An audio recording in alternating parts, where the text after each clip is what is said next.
Here is a Merchant Navy TTS locomotive. The reason why I put it onto the cradle is because, as you can see in the background, I purchased a Hornby railroad tornado, and what I wanted to do was to install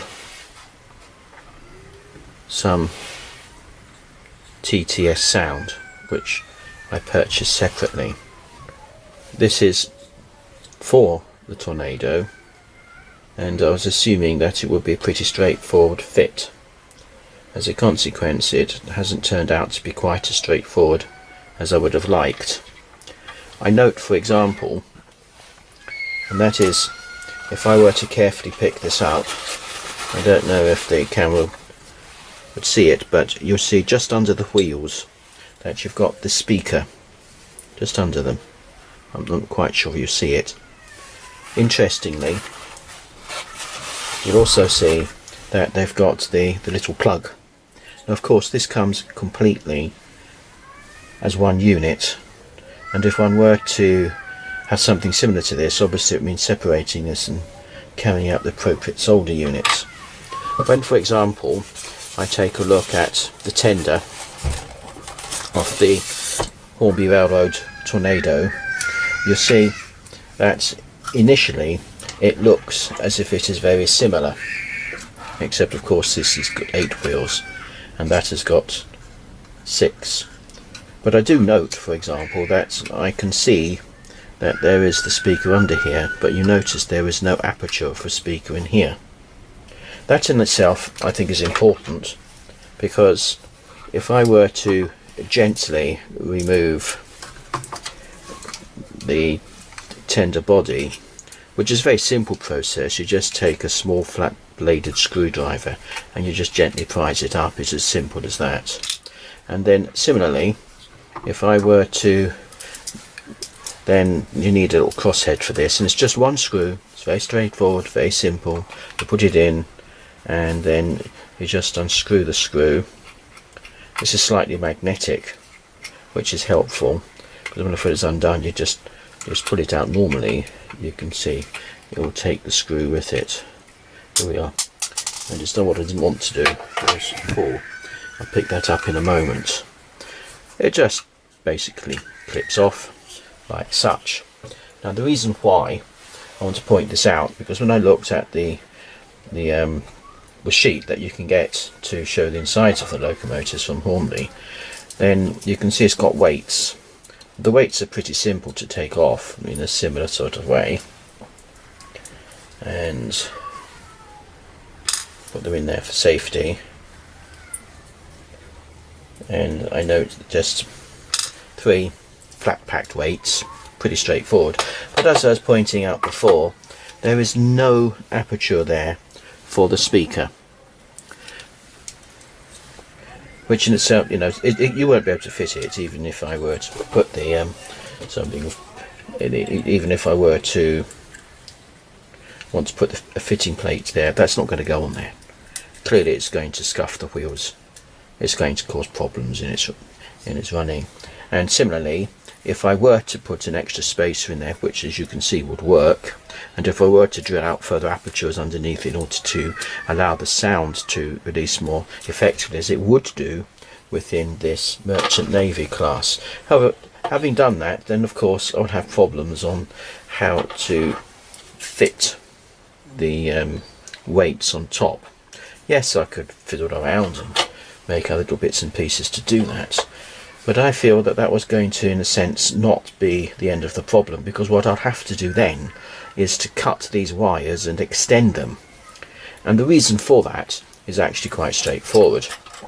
If I were to just gently remove the Merchant Navy class locomotive out of the way, and then similarly remove the main locomotive from, it's usually quite tight, so one has to be careful so as not to break anything. A little stiff, it's coming. I like to use my finger on onto the push out hole on the other side of the carton. Right, here she comes. If I were then to, now this is again, it's very straightforward removing the tornado body, and I think that's very useful. I've got lots of lugs to remove and breaking the various bits and components. So again, similarly, it will be just one screw, and that likewise will be removed in a similar way. Just take that off, put that there for safety, catch the other one later, and then it just comes off like so. Now I did test this on my analog layout and it was running fine. As I always say, it's important to test that before you convert it to DCC, but it's all, in the sense that it stands at the moment, pretty straightforward. So for example, as one is always advised, you can see where the little number 1 is, so this will very simply come out, store that again, I would hope safely, and similarly one would find with the plug here, and I notice just right down in the little corner there it's a number 1, so it's just a situation of matching them up. One has to be careful, I don't want to bend any pins, and I tend to be all fingers and thumbs at times. Let's start again. Just gently, oh, that's it.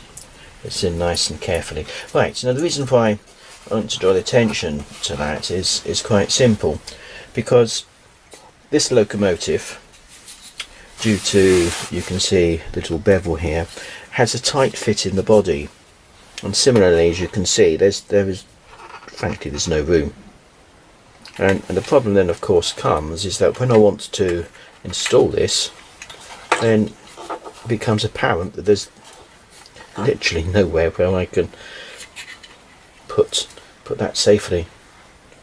And I'm assuming obviously there's the sleeve that goes around that, which is still in the pack. So even if I were to just play around slightly on that, then we've got the problem, as you can see, even if I weren't to do that. And I did test this on the DCC and it sounds very nice, but of course that's too short. It's just not going to be able to reach an appropriate place. I know I can really pull it and stretch it as far as it'll go, and it's not even quite reaching the middle of the tender. That is not going to work. I know people, you can do a little bit of engineering to get it in there, and that obviously going to have to be extended, but again still got the problem where to put the new chip. So sadly that's not going to work too well. Similarly, when I look at this and I look on the other side, I just sort of think, well, if I do extend that, because don't forget there is a little plug that you have on a standard TTS locomotive already fitted, but there isn't on this chassis of the tender any real place. Even if I were to take it round and take it up through the wheel opening and try and fix it, it's still got danger of getting in contact with the wheels and obstructing them. So I somehow feel that without having the actually purchasing one that's been ready made, which is a bit silly, then I'm going to have to think about something else. Clearly I could take this and you can start drilling holes for appropriate bits in here, but that's just not going to look right. So what I'm going to do is to see if I've got an alternative, and it's that to which I shall turn later.